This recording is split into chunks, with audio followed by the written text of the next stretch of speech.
Yes, you are going through a big storm right now. I feel transforming yourself.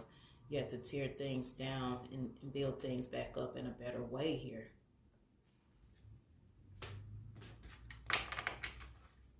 What else does the collector need to know?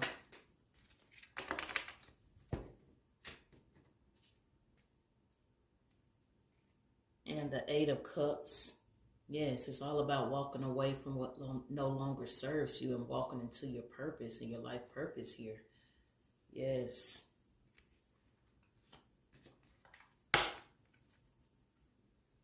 At the bottom of the deck is the Three of Swords. You're going through a lot of heartache and pain right now, collective. Dealing with this transformation, I feel.